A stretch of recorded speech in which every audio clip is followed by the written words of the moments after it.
Hey St. Louis, today we're visiting with Harlan Rector. Harlan's career started as a creative designer for some of the top U.S. ad agencies. However, in midlife, he made a dramatic change.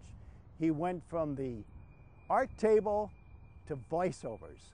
And it's possible you've heard his voice. So hang around for Going Like 60, coming right up.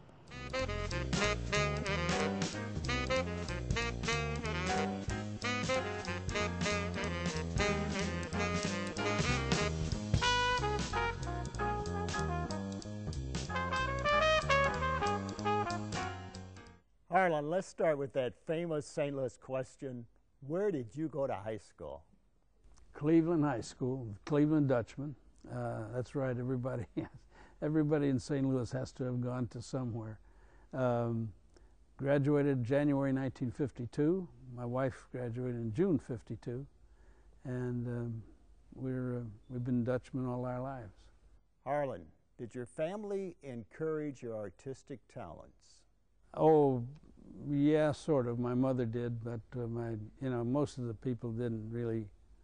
Most of my family didn't really. They all were. My dad was a carpenter. My brother worked at Union Electric. I was just kind of in second grade.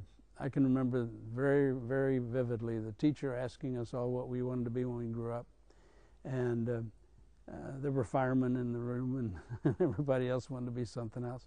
I said, quite frankly, I want to be an artist. I never had another thought in my entire life since then, and I ended up working in ad agencies as an art director, started at Merritt's. What was it like working for an ad agency in the 60s and the 70s?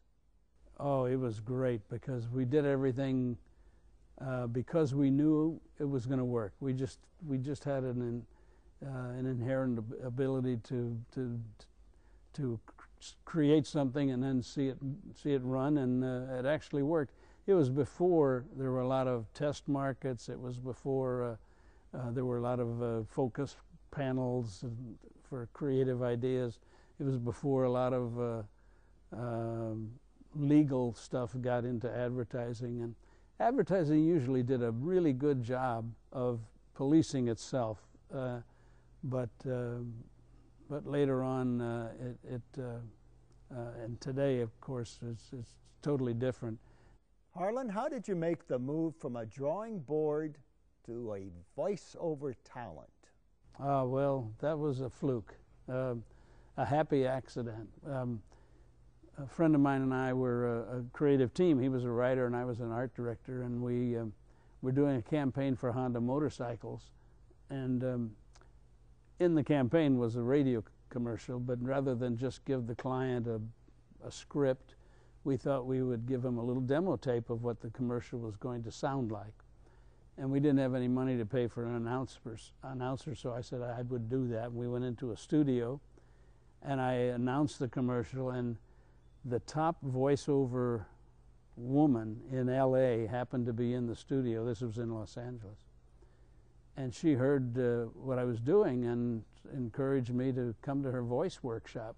She thought I was in the voice business. I said, no, I'm an art director. Well, that was so much fun to do something totally different. And it's a strange thing, but my voice had the microphones love certain kinds of voices, and it certainly helped me a lot. Now, Harlan, you're not just an artist and a pretty voice, you also are a playwright. Tell me about that.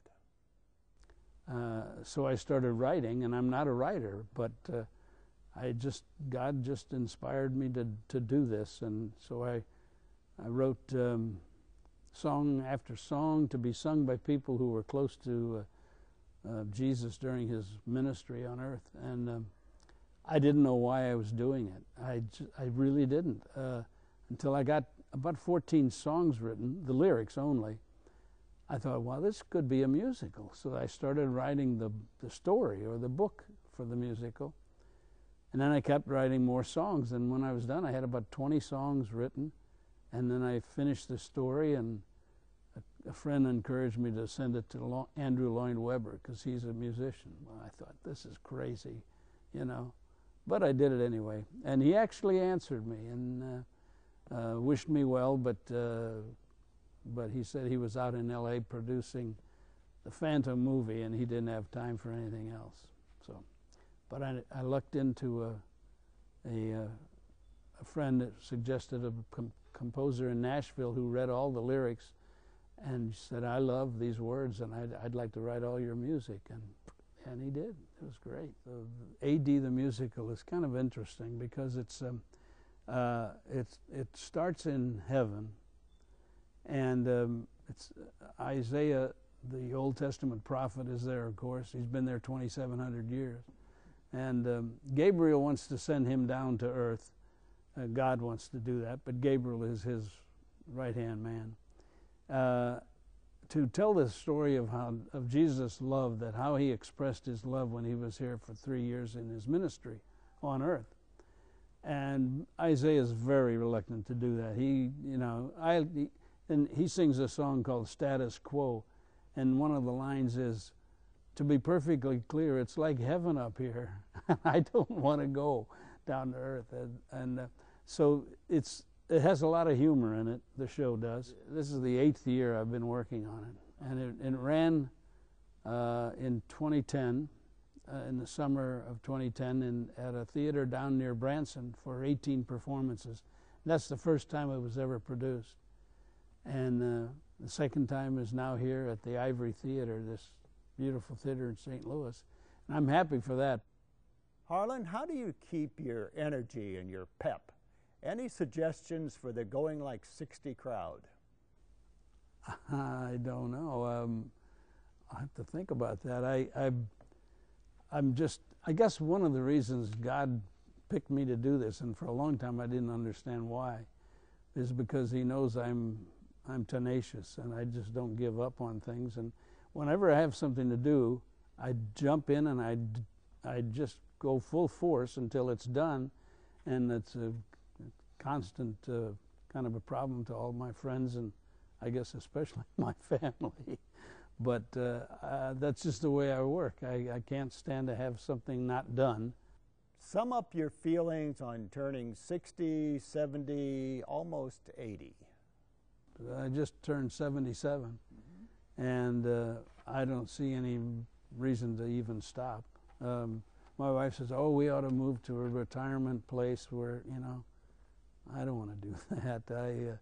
I'm afraid if I did that, I'd stop, and I don't want to stop. God has blessed me with some kind of creative mind, and as long as that's sharp, and you know, then I don't want to stop.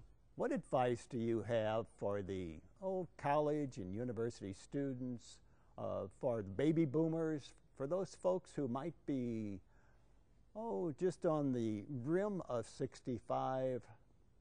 Right. Well, I think it's a real shame if everybody is talented. Everybody has some kind of a talent, and everybody has a something that they can do, some gift. And I think it's a real shame sometimes when people can't or don't realize what that gift is. Or maybe they do and they just don't have the time to pursue it, or they think nobody is going to want to do like what they did. Boy, don't ever give up on your gifts, because it could be anything. It could be singing, it could be writing, it could be carpentry, I'll tell you, I have friends who do just beautiful woodwork. You know, in their retirement years, they do beautiful things with wood, and that's all creative. That's all the gift. God gives everybody a gift. So if you see Harlan Rector out and about, just give him a wave and a holler, and just yell out, hey, Harlan, you are going like 60. So until the next time, this is Ray Killebrew with STL-TV.